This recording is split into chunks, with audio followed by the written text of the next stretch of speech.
फरमाइश हुआ है और न कल न कयामत तक हो। मेरे अजीजों 1000 मरतबा घड़ी के टाइम कितना हो गया और आप इस मजमा में कितना लोग बैठे हुए हैं, मुझे माफ कीजिएगा, कितने लोग बैठे हुए हैं और अभी सब इतनी बात सुने हैं और मैंने कहा था कि सिर्फ 5 बात पे अमल करना। कितने पे कहा था? 5 बात पे अमल करना है और 5 बात क्या है वो बात मैं आपको बतला देना चाहता हूँ। बस आपको इंशाअल्लाह बोल आज से ना जहेज लेंगे और ना देंगे, बोलिए इंशाअल्लाह, बोलिए इंशाअल्लाह। उसके बाद एक वक्त की नमाज नहीं छोड़ेंगे, बोलिए इंशाअल्लाह। हाँ, और कल से मुअज्जिन साहब के बगल में जाकर बैठेंगे, बोलिए इंशाअल्लाह। अब आप कहिएगा अगर सब आदमी बैठने के लिए चले जाए तो मुअज्जिन साहब का सीट गायब हो जाएगा, है नहीं? तो लगना नहीं है। अब उसके बाद इस तरीके से सब बंदी करके बैठे। उसके बाद इस बात का वादा कीजिए कि झूठ नहीं बोलेंगे। क्या? झूठ नहीं बोलेंगे। और चौथी बात में ये भी शामिल है कि झूठा आदमी क्या होता है? मुनाफिक होता है। क्या होता है? मुनाफिक होता है। पांचवी बात सलाउद्दीन भाई गौर से सुनिए आप। और हमारे हदीस भाई बड़ा प्यारा नाम है कि डीजे नहीं बजाएंगे, बोलिए गाना नहीं बजाएंगे। हम जानते हैं कि डीजे आप बड़ा महंगा लाए होंगे, लेकिन आपने रसूलुल्लाह की बात को यहाँ पर सुनवाया है, आपने मेरा एनर्जी को लॉस किया है। कल कयामत के दिन आपके तरफ से ये बंदा गवाह बनकर खड़ा होगा कि अल्लाह तेरे हबीब की मोहब्बत में, तेरे रसूल की मोहब्बत में सलाहुद्दीन अय्यूबी बना काम किया था। किसके वाला? सलाहुद्दीन ने सलाहुद्दीन अय्यूबी वाला काम किया था। अल्लाह मैं आपसे इल्तिमास करता हूँ कि इसकी मग़फ़िरत फरमा दीजिए। और एक हाफिज कुरान की इशारा, जो कुरान का हाफिज है, नमाज का पाबंद है, इमाम है, मेरे अजीजों, उसकी सिफारिश से अल्लाह तबारक व तआला 10 कबीले 10 खानदान के लोगों की जो है मग़फ़िरत फरमा देंगे।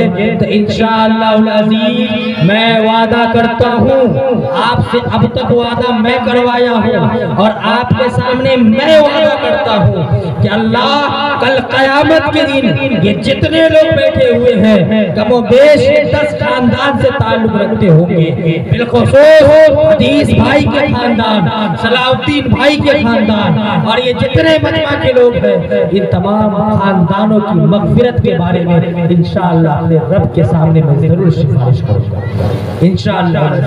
बस आप सच्चे दिल से, सिद्क़ के दिल से तौबा करके इस रसूलुल्लाह की महफिल से उठिएगा और अल्लाह से कहिएगा कि अल्लाह ये जो दीन की बात कही गई है इसमें कुछ कमी पेशी हुई है, जिसे माफ फरमा ले, और जो सही बात कही गई है, अच्छी बात कही गई है, अल्लाह इसे कबूल और मंजूर फरमा लीजिए और हम लोगों की दिल की दुनिया को बदल दीजिए। हमारे अंदर जो गुनाह का मामलात है, हमारे अंदर जो खराबियां हैं, हमारे मुआशरे का हालात जो बद से बदतर होता जा रहा है, अल्लाह इस मुआशरे को फिर से वैसा बना दीजिए जैसा मुआशरा रसूलुल्लाह के दौर में था, वैसा मुआशरा बना दीजिए जैसा मुआशरा सलाहुद्दीन अय्यूबी के दौर में था।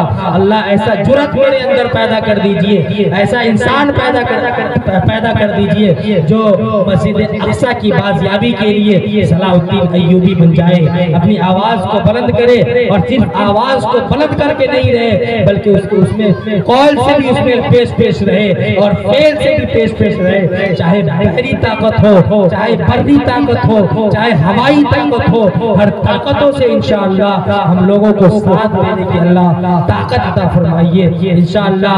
जब आप इस बात का अहद करके और इस बात को सुन करके आप उठेंगे तो यकीन जानिए आपके दिल की दुनिया बदल जाएगी।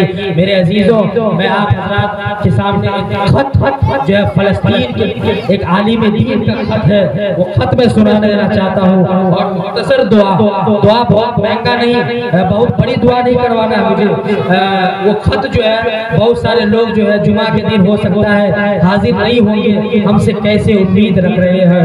वो कह रहे हैं फलस्तीनी आलिम दीन है, एक आलिम है, जिस तरीके से मैं आपके सामने चीख करके बोल रहा हूँ, वो एक सदा को बुलंद कर रहा है और आपसे उम्मीदें लगा रहा है। वो कह रहा है खत लिखने से पहले कि खत के छोटे से तराशे में नहीं आएंगे, खत के छोटे से तराशे में नहीं आएंगे, गम ज्यादा है लिफाफे में नहीं आएंगे। खत के छोटे से तराशे में नहीं आएंगे, गम ज्यादा है लिफाफे में नहीं आएंगे। सलामती हो तुम पर ए दोस्त, उम्मीद है कि तुम खैर आफियत से होंगे, दिन रात खुदा की नेमतों का लुत्फ उठा रहे होंगे।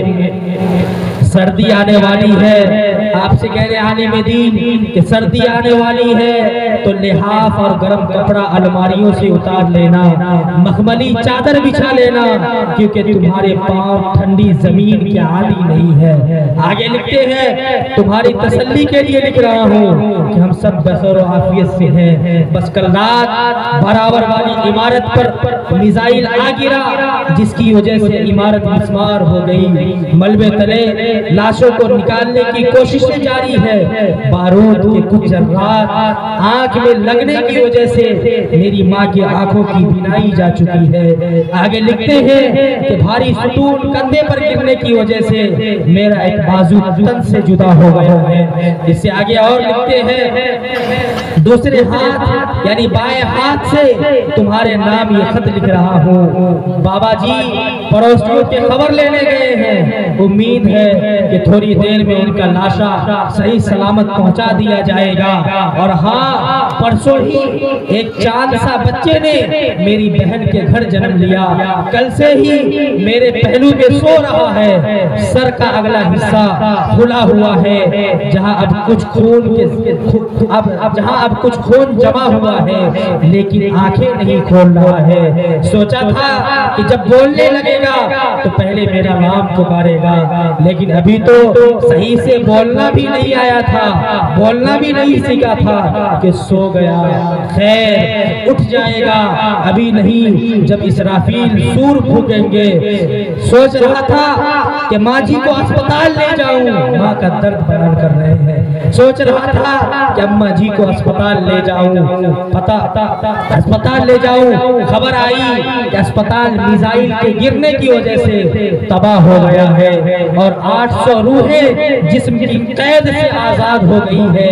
एक हफ्ते से सब्जी और राशन देने वाला नहीं आया। सुना है उसके घर पर भी बमबारी हुई थी और उसका खानावादा उसके मलबे तले दफन हो गए हैं। और आगे लिखते हैं कि मलबे पर कतबा लगा दिया गया है, जिस पर लिखा है उम्मते मुहम्मदी का मकबरा। खैर ये तो हमारे यहाँ रोजमर्रा का मामला है, तुम परेशान मत होना। किससे कह रहे हैं? आपसे कह रहे हैं कि तुम परेशान मत होना। और हाँ, सुना है कि तुम तफसीर, कुरान और अहादीस भी पढ़ते हो। एक हदीस है जिसमें हुजूर ने फरमाया अल मुमिनु का जसदी वाहिद, कि पूरे उम्मत एक जिस्म के मानिंद है। खत के जवाब में उसकी तशरीह जरूर लिख देना। दुआ है कि तुम अमन और सलामती के साथ रहो। आगे लिखते हैं सुना है कि तुम नमाज भी पढ़ते हो। 5 वक्त की नमाज में किसी वक्त मेरे लिए, मेरे हिफ्ज़ व अमान के लिए, मेरी सलामती के लिए अल्लाह के पास हाथ उठा देना और दुआ कर देना। और आगे लिखते हैं सुनो, बाहर हेलीकॉप्टर की आवाज आ रही है, शायद अब हमारे घर गिरने की बारी है। जिंदा रहा तो तुम्हारे जवाब का मुंतजिर रहूंगा, और अगर मर गया तो मैदान हश्र में तुमसे जवाब मांगूंगा। कहाँ? मैदान हश्र में तुमसे जवाब मांगूंगा। और हाँ, अगर तुझे मौका मिल जाए तो फलस्तीन आकर हमारे कब्र पर दुरूद पढ़ देना, हमारे कब्र पर फातिहा पढ़ देना और मेरी शहादत की कबूलियत की दुआ कर देना। अहले इस्लाम को मेरा बहुत सारा प्यार खत मिन जानिब अहले गज़्ज़ा लाशों का शहर है। ये पैगाम आपसे आलिम दीन दिए हैं, इस पैगाम को आप अपनी जिंदगी के अंदर बसाइए और उस दर्द को अपने अंदर समोने की कोशिश कीजिए। तो आखिर दावाना अनिल हम्दुलिल्लाहि रब्बिल आलमीन, दुआ फरमा दीजिए।